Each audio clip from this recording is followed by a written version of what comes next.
The moon doesn't just light up the sky, it guides energy. She governs tides, influences emotion, and in Wicca, she sets the rhythm for manifestation itself. If you've ever wondered, when should I set intention? What time is the best time for money spells? When should I banish or when should I cleanse? What it means spiritually and how to use it in your daily practice. My name is Wes, and if you love deep dives into witchcraft, lunar cycles, and similar subjects, make sure to join our circle for more magical deep dives.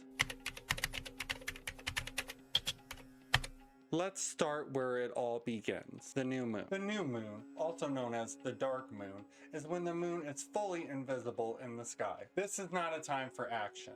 This is a time for stillness and rest, self-analysis, reflection, shadow work, and purification. This is the womb energy of the cycle. The energy here is all internal. Instead of casting big outward spells, focus more on journaling and identifying patterns, releasing things that no longer serve you, cleansing your ritual space as well as your home. The new moon is perfect for setting intentions throughout the next moon cycle, writing a list of goals you want to accomplish, and clarifying said goals. But remember, this phase is a quiet energy. Okay, so now we're going to be talking about the next moon phase. The next moon phase is the waxing crescent. There is a sliver of light, hope emerging among the darkness. This phase represents the maiden aspect of the moon, youthful, growing, and in its beginning stages. This is a great time for new beginnings, any type of growth magic, long-term spells, career spells, money and material gain work, and success spells. If you want something to grow, this is your window. This is very much a time of building energy. This is a beautiful time to make moon water for motivation, opportunities, and attraction. Like I said, the energy is building throughout this moon phase.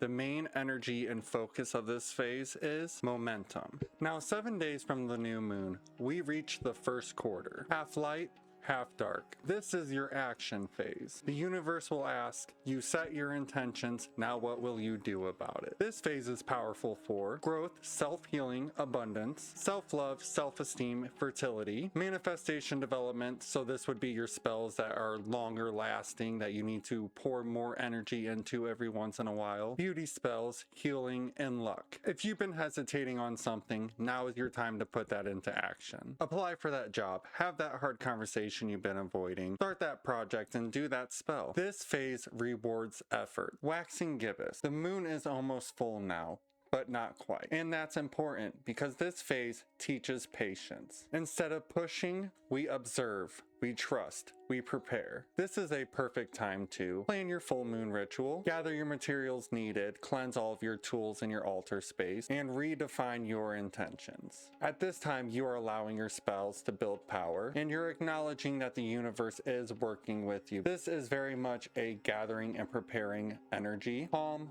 focused, and intentional. Alright, now we're on to the phase that most people know the most about, and that is the full moon. The full moon is roughly 14 to 15 days after the new moon. This is the most powerful night of the lunar cycle. This is because it has the most lunar energy emitting on this night. At this time, the moon phase is in the mother aspect, radiant, nurturing, and wise. The veil feels thinner, energies feel amplified, and emotions feel stronger. This is a great phase for manifestation work, charging your tools and crystals, making moon water for all purposes, seeking wisdom, and amplifying any spell work. If you're going to do a major ritual, many Wiccans and witches choose this night. This is simply because the full moon's energy amplifies all of your intention. As the full moon grows bright, so does your intention. But remember, amplified energy also means amplified emotions. Make sure you ground yourself. Now let's talk about the Waning Gibbous. Now the energy shifts. Energy begins to decrease. This phase is all about gratitude and release. This phase is perfect for removing what no longer serves you, banishing, and protection work. If something has shown itself during the full moon, a truth, a pattern, a realization,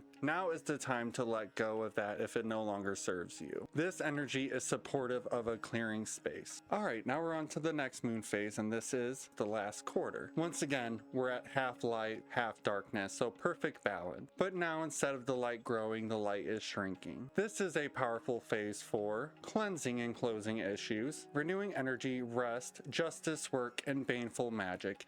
If you're into that. I am not supporting baneful magic or promoting it in any way. That is up to each witch. This is a time to tie up your loose ends, return any borrowed energy, close those spiritual doors, and release lingering attachment. Most importantly, this is a time of rest. Alright, now let's talk about the last moon phase in the lunar cycle, the waning crescent. This is the final phase before darkness returns. The waning crescent represents the crone. The energy of the crone is wisdom, reflections, and an ending. This is the exhale of the moon cycle, the closing chapter. This time focus on closure, reflection, and gratitude, giving thanks. Journaling is a great activity at this time. Different things you can journal about is what manifested, what shifted over the moon cycle, what you have learned over the past lunar cycle. At this time, there is really no heavy spell work needed, just awareness. Cycle will prepare to begin again. When you start aligning your practice with the lunar cycle,